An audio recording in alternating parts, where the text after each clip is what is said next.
तो बताऊंगी कि नर्सिंग केयर प्लान कैसे बनाते हैं। नर्सिंग केयर प्लान, इसमें फर्स्ट आता है असेसमेंट।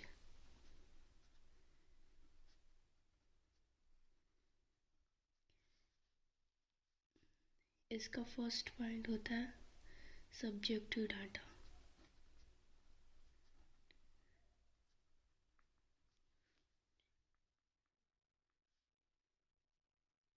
सब्जेक्टिव डाटा में हम वो लिखते हैं जो हमसे कोई भी हमारा क्लाइंट हमको बताता है।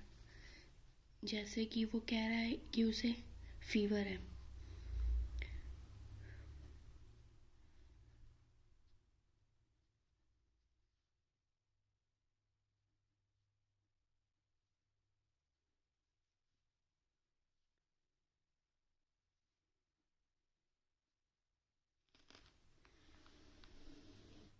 इसके बाद लिखते हैं objective data.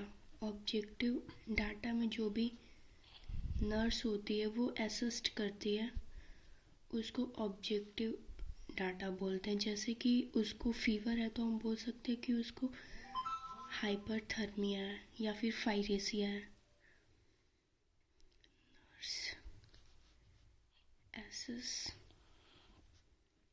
the patient has फाइरेसिया।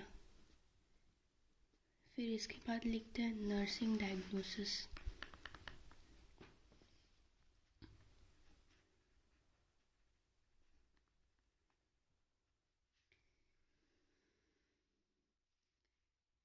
इसको सबसे पहले लिखते हैं कि जो पेशेंट है उसको प्रॉब्लम क्या है। तो उसको फीवर है तो उसको लिख सकते हैं हम फाइरेसिया।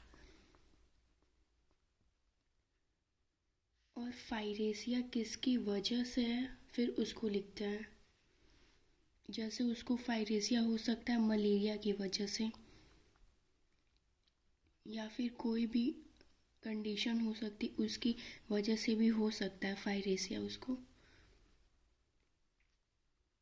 फिर इसके बाद हमारे पास ये हमको प्रूफ कैसे मिला कि जो क्लाइंट है उसको फाइरेसिया ही हुआ है, तो उसको लिखते हैं एज एविडेंस बाई।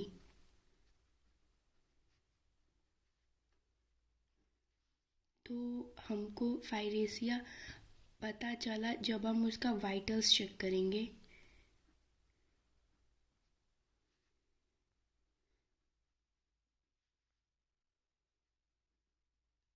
ये होगा नर्सिंग डायग्नोसिस।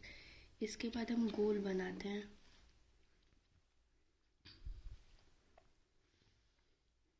जो गोल होता है उसको फाइरेसिया को क्योर कैसे करेंगे या फिर प्रिवेंट कैसे कर रहे हैं उसको लिखते हैं। तो हमको क्या प्रिवेंट करना है फाइरेसिया को, तो लिखते हैं टू प्रिवेंट द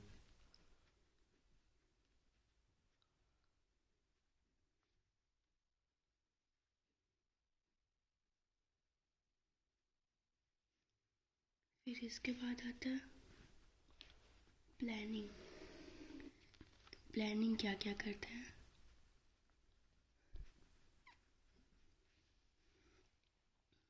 तो सबसे पहले हम क्लाइंट को असिस्ट करते हैं।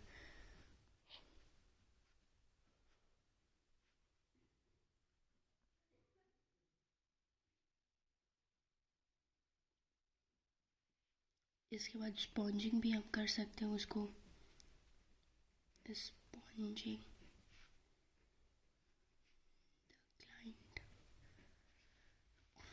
इसके बाद उसको दे सकते हैं cold application.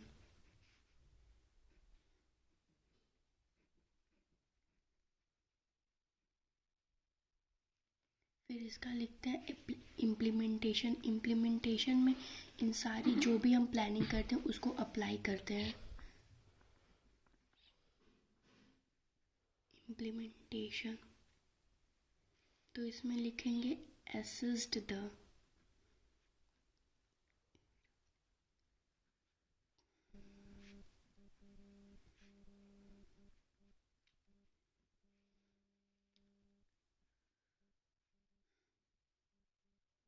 provided sponging the client, और थर्ड में लिखेंगे प्रोवाइडेड द कोल्ड एप्लीकेशन का कोल्ड एप्लीकेशन।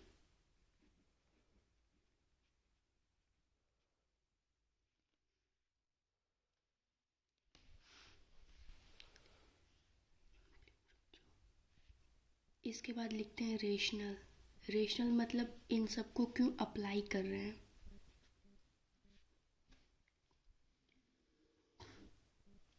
तो फर्स्ट है एसेस द क्लाइंट, तो इसमें लिखेंगे फॉर चेक द कंडीशन।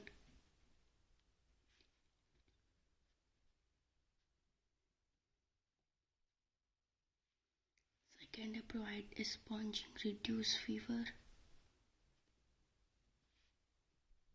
फायरेसिया, इसमें भी वही।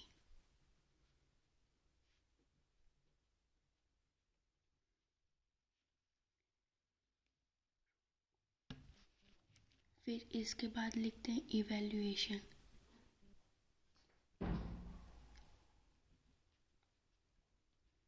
तो इसमें लिख सकते हैं आफ्टर 2 या 3 घंटे बाद, 2 or 3 hour later patient partially cure।